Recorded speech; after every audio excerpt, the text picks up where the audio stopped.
أعوذ بالله السميع العليم من الشيطان الرجيم بسم الله الرحمن الرحيم الحمد لله رب العالمين اللهم صل على سيدنا محمد النبي وأزواجه أمهات المؤمنين وذريته وأهل بيته كما صليت على آل سيدنا إبراهيم إنك حميد مجيد.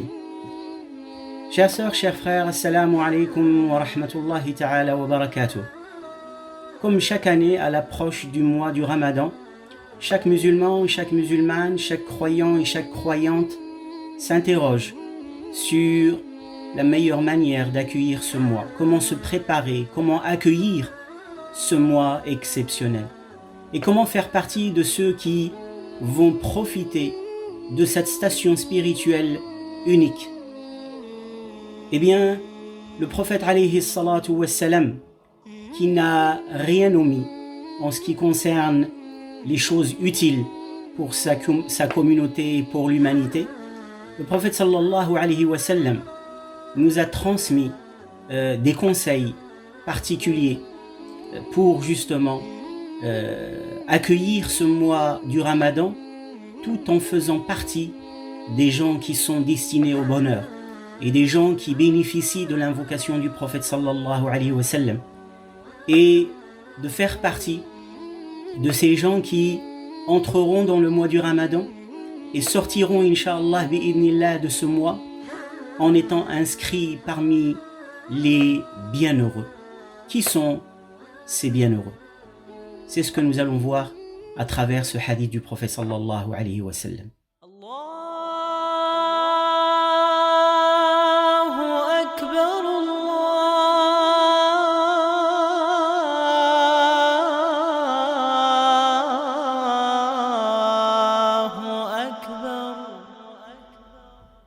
L'imam al-Bukhari, rahimahullah, rapporte dans son recueil Al-Adab al-Mufrad, la véritable éducation, d'après Jabir ibn Abdillah radiyallahu anhu, qui nous rapporte que le prophète sallallahu alayhi wa sallam a gravi la première marche de son mimbar, de la chaire sur laquelle il avait l'habitude, sallallahu alayhi wa sallam, d'exhorter ses compagnons.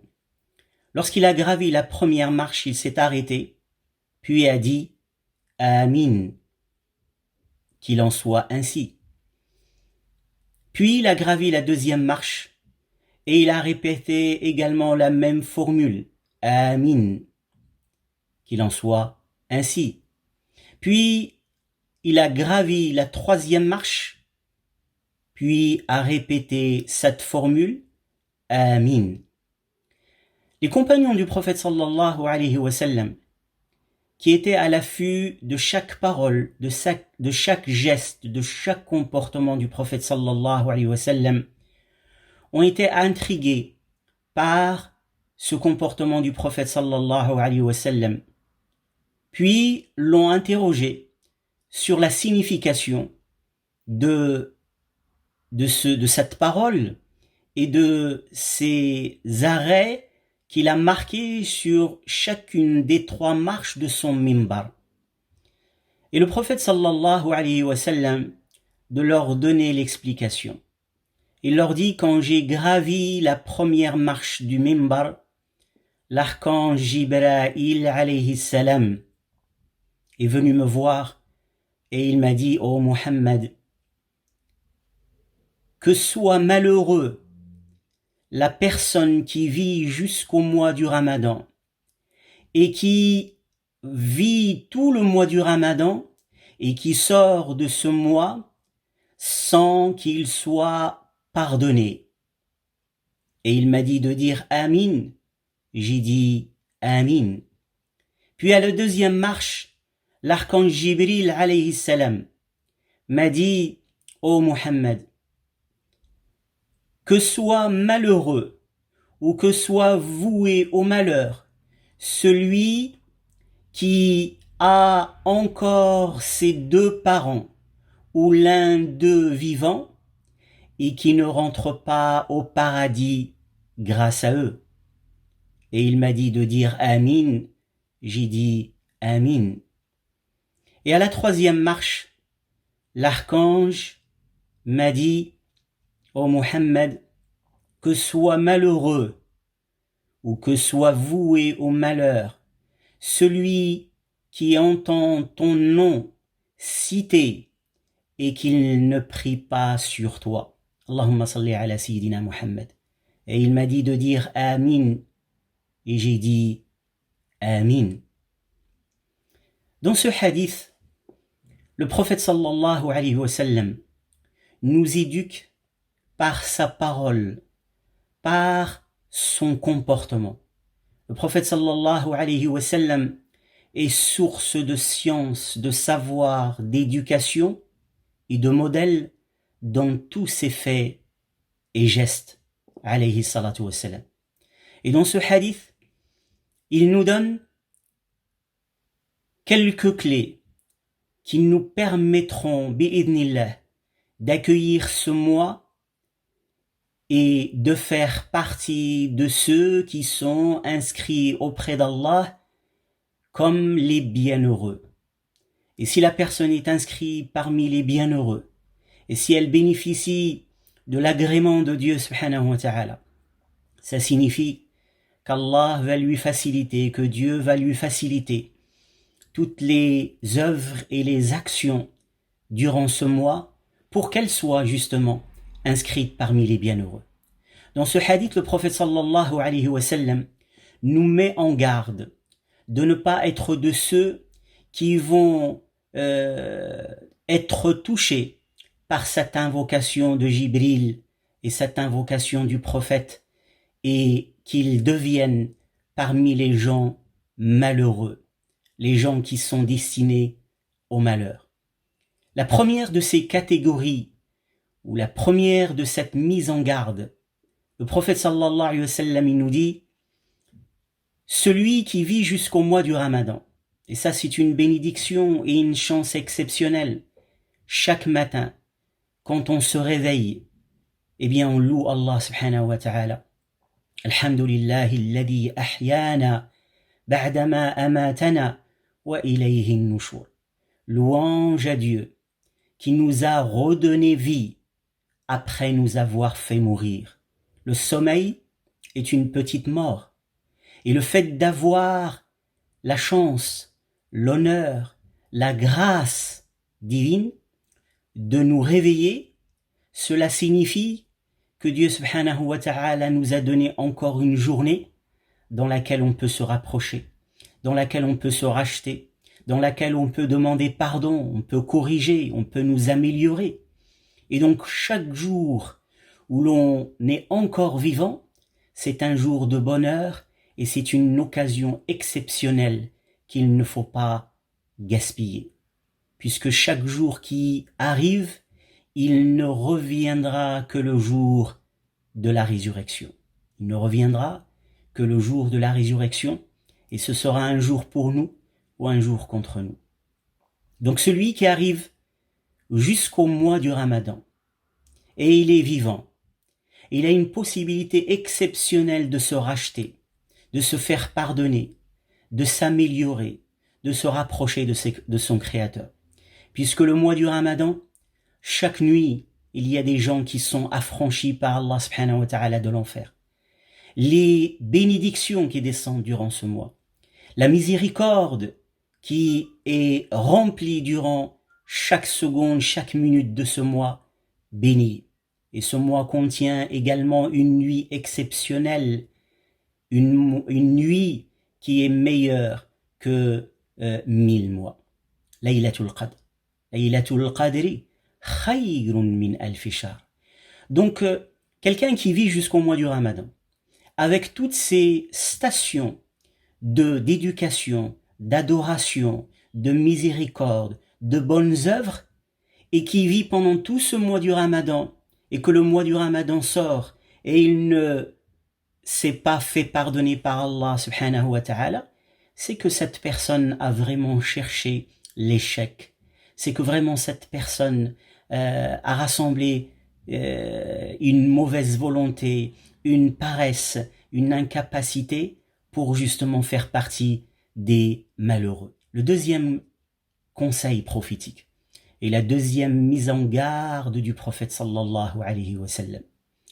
C'est pour celui qui a encore la chance d'avoir ses deux parents vivants, ou l'un d'eux, et qui ne rentre pas au paradis grâce à leur bénédiction, grâce aux soins qu'il pourra leur apporter, grâce au bonheur qu'il leur fera vivre, grâce à leur invocation qu'ils pourront faire pour leurs enfants.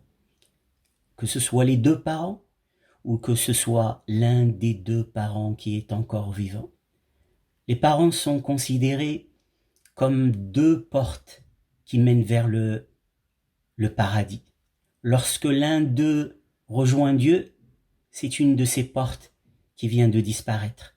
Alors, profitons de nos parents ou de ceux qui sont encore vivants et de ne pas oublier ceux qui sont auprès de Dieu subhanahu wa ta'ala par les invocations, par dua. Prendre soin de ses parents, c'est l'ihsan, le bel agir envers eux, que Allah nous a recommandé dans le Coran al-Karim, dans de nombreux passages du Coran et dans les hadiths du prophète sallallahu alayhi wa sallam. Allah subhanahu wa ta'ala dit وَقَضَى رَبُّكَ أَلَّا تَعْبُدُوا إِلَّا إِيَّاهُ وَبِالْوَالِدَيْنِ إِحْسَانًا إِمَّا يَبْلُغَنَّ عِندَكَ الْكِبَرَ أَحَدُهُمَا أَوْ كِلَاهُمَا فَلَا تَقُل لَّهُمَا أُفٍّ وَلَا تَنْهَرْهُمَا وَقُل لَّهُمَا قَوْلًا كَرِيمًا واخفض لهما جناح الذل من الرحمة وقل رب ارحمهما كما ربياني صغيرا. Dieu subhanahu wa ta'ala a décrété de n'adorer que lui et d'avoir et de faire preuve de bel agir envers les parents. Et en particulier lorsqu'ils atteignent un âge avancé. La personne doit faire encore plus preuve de bienveillance et de bel agir envers ses parents. Et de leur parler de la manière la plus douce, de ne pas élever la voix. Et le Coran, il nous dit « وَلَا تَقُلْ لَهُمَا أُفٍّ » Les savants, ils disent que s'il y avait une parole plus petite que le mot « ouf », Allah l'aurait cité. C'est-à-dire que tout ce qui est au-dessus, il est encore plus interdit et plus grave.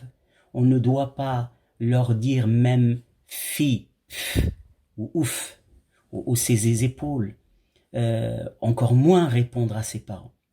Et la définition de l'ihsan, an tasil man qata'ak, wa tu'ti man haramak, wa ta'fu amman zalamak.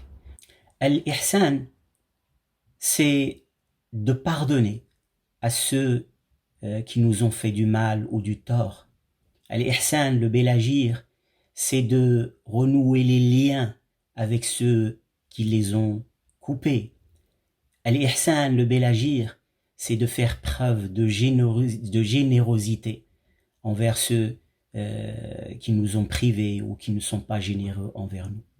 Donc ici, en ce qui concerne les parents, le bel agir envers les parents, c'est d'agir de la meilleure manière avec eux, d'être reconnaissant. Si nos parents sont généreux envers nous, s'ils sont doux envers nous, s'ils sont attentionnés envers nous, ici ce sont eux qui sont dans la relation de bel agir avec nous. Et donc dans ce cas, c'est facile de répondre avec la même chose. Mais le véritable ihsan, c'est lorsque vos parents sont injustes envers vous, mais vous faites preuve de justice, d'équité, d'amour, de bonté. C'est lorsque vos parents vous privent, mais que vous fassiez preuve de générosité. C'est lorsque vos parents ne veulent pas vous voir ou ne veulent pas vous visiter, que vous les visitez, vous leur pardonnez et vous patientez et vous endurez. Et donc la personne qui agit de la meilleure manière envers ses parents, eh bien Allah subhanahu wa ta'ala l'inscrira parmi les bienheureux, parmi les bienheureux. Un jour, un homme qui était assis à côté de son papa très âgé, et son papa qui a atteint un âge très avancé, et donc il peut avoir tendance à oublier, il peut avoir tendance à se répéter, il peut avoir tendance également à poser énormément de questions, et c'est un état que certaines personnes âgées atteignent et qui reviennent, comme le dit le Coran, comme au premier âge, celui de l'enfance. Et ce père assis sur un banc à côté de son fils dit à son fils, en voyant un oiseau qui vient de se poser, il dit à son fils, « Qu'est-ce que c'est, mon enfant ?» Et son fils lui répond, « C'est un oiseau, papa. » Et le père, quelques secondes après, lui repose la même question. « Qu'est-ce que c'est, mon fils ?» Et son fils lui répond, « C'est un oiseau, papa. » Puis quelques secondes après, le père repose la même question. « Qu'est-ce que c'est, mon fils ?» Et le fils, il commence à perdre patience. Il commence à élever un peu la voix. Et il dit, « C'est un oiseau, papa. » Puis le père, quelques minutes après, repose encore la même question et la même question. « Qu'est-ce que c'est, mon fils ?» Et son fils lui dit, « C'est un oiseau, papa, c'est un oiseau, papa. Je te l'ai répété je ne sais pas combien de fois. C'est un oiseau. » Et le père baisse la tête et garde le silence.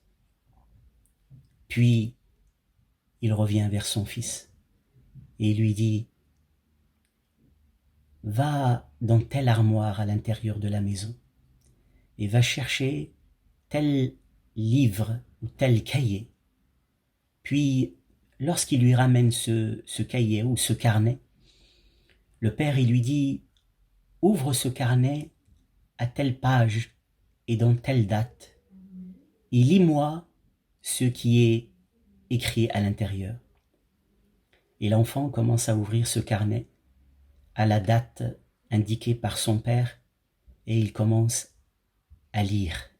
« Aujourd'hui, mon fils vient d'avoir 4 ans. Il est en train de jouer dans un jardin en ma compagnie. Je suis heureux de le voir, insouciant. Je suis heureux de le voir jouer comme joue un enfant. Lorsque mon enfant a aperçu un oiseau qui s'est posé, et il m'a dit, « Papa, papa, qu'est-ce que c'est ?» Je lui ai répondu, « C'est un oiseau, mon chéri. » Et il m'a reposé la même question quelques secondes après. « Papa, papa, qu'est-ce que c'est ?» Je lui ai répondu, « C'est un oiseau, mon chéri. » Puis il m'a reposé encore la question une 3e fois. « Papa, papa, qu'est-ce que c'est ?» Et je lui ai répondu avec le même sourire, la même joie, le même bonheur. « C'est un oiseau, mon chéri. » Puis il m'a reposé la question une 4e, une 5e fois, jusqu'à une 20aine de fois. Et à chaque fois, je lui répondais avec le sourire, la joie, le bonheur. « C'est un oiseau, c'est un oiseau, c'est un oiseau, mon chéri. » Et je l'ai pris dans mes bras, et je l'ai serré, et je l'ai embrassé. Et j'ai remercié mon Seigneur pour ce don exceptionnel qui est cet enfant. Et là, l'enfant, le fils qui a compris le message, commence à avoir les larmes qui coulent sur ses joues. Et il comprend qu'il a mal agi envers son père. On ne pourra jamais être à la hauteur de nos parents comme ils l'ont été pour nous. C'est pour ça, quel que soit l'effort, quel que soit le soin apporté, quelle que soit la joie, l'obéissance envers nos parents, on ne pourra arriver à leur niveau. Les parents ont quelque chose d'exceptionnel et un amour particulier, une miséricorde, une compassion, une générosité sans limite pour leurs enfants. Alors, profitons de nos parents tant qu'ils sont vivants. Profitons pour leur sourire, prendre de leurs nouvelles, les aimer, les rassurer, Profitons de leur invocation, demandons-leur qu'ils invoquent Allah pour nous. Celui pour qui les parents invoquent Allah, cette personne sera, Inch'Allah, parmi les bienheureux, ici-bas et dans la vie dernière. Qu'Allah subhanahu wa ta'ala nous permette de prendre soin de nos parents. Ceux qui ont rejoint Dieu subhanahu wa ta'ala, qu'Allah leur fasse miséricorde. Qu'Allah nous permette de continuer à invoquer Allah subhanahu wa ta'ala pour nos morts, pour nos parents en particulier qui ont rejoint Dieu. Qu'Allah subhanahu wa ta'ala leur fasse miséricorde. Qu'Allah leur fasse miséricorde comme ils ont pris soin de nous lorsqu'on était encore enfants. Et enfin, la troisième catégorie ou la troisième mise en garde du prophète sallallahu alayhi wa sallam concerne la prière sur le prophète sallallahu alayhi wa sallam à chaque fois que j'entends son nom béni cité. La personne, le prophète sallallahu alayhi wa sallam dit que celui qui entend mon nom cité, ou Jibril alayhi salam dit celui qui entend ton nom cité et qui ne prie pas sur toi, celui-là est voué au malheur. Il est destiné à être malheureux. Ça signifie que celui qui prie sur le prophète sallam, celui qui aime le prophète sallam, celui qui suit sympathiquement, qui imite sympathiquement le prophète sallam, est destiné au bonheur, à la plus grande réussite, au plus grand bonheur dans la vie d'ici-bas et dans la vie dernière. Le prophète sallallahu alayhi wa sallam, qui a changé nos vies, qui a révolutionné nos vies, qui a bouleversé notre destinée avec sa venue, avec le message qu'il nous a apporté. Eh bien, celui qui prie sur le prophète sallallahu alayhi wa sallam, et en particulier durant la nuit du vendredi, la journée du vendredi, le prophète sallallahu alayhi wa sallam nous recommande de multiplier les prières sur lui. Et la prière sur le prophète sallallahu alayhi wa sallam, ses bienfaits sont infinis, multiples.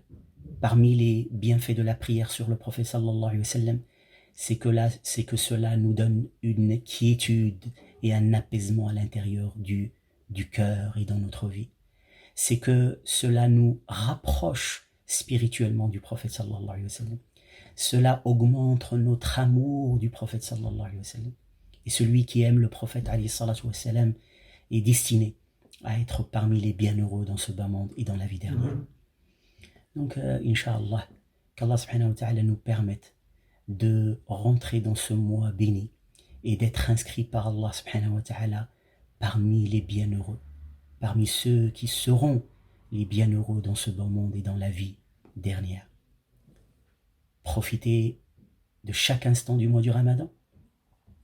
Profitez de ses parents ou d'un de ses parents qui sont encore vivants. Et si les deux ont rejoint Dieu subhanahu wa ta'ala, eh bien c'est de s'améliorer pour être la meilleure descendance pour nos parents. Et enfin, de profiter de chaque instant pour nous rapprocher de la connaissance de notre prophète sallallahu alayhi wa sallam. Et les moyens qui permettent de se rapprocher de la connaissance du prophète sallallahu alayhi wa sallam, entre autres, c'est as-salah alayhi sallallahu alayhi wa sallam. Allahumma salli ala sayyidina Muhammadin nabi wa azwajihi ummahatil mu'minin wa dhurriyyatihi wa ahli baytihi kama sallaita ala ali sayyidina Ibrahim salatan tunjina biha min jami'il ahwali wal afat wa taqdi lana biha jami'al hajat wa tutahhiruna biha min jami'is sayyi'at وترفعنا بها عندك أعلى الدرجات في الحياة وبعد الممات. اللهم صل عليه في الأولين وصل عليه في الآخرين وصل عليه في الملأ الأعلى إلى يوم الدين. اللهم صل وسلم وبارك وأنعم على سيدنا وحبيبنا وإمامنا وقدوتنا سيدنا محمد وعلى آله وصحبه وسلم تسليما. Je vous souhaite, Inch'Allah, un très bon mois du Ramadan. Qu'Allah subhanahu wa ta'ala nous fasse parvenir jusqu'à ce mois béni. Allahumma ballighna Ramadan. Allahumma waffiqna li siyamihi wa qiyamih. Birahmatika ya arhamar rahimin. Birahmatika ya arhamar rahimin. Birahmatika ya arhamar rahimin. Wa sallallahu wa sallam ala sayyidina Muhammad wa ala alihi wa sahbihi wa sallam taslima. وآخر دعوانا الحمد لله رب العالمين. السلام عليكم ورحمة الله وبركاته.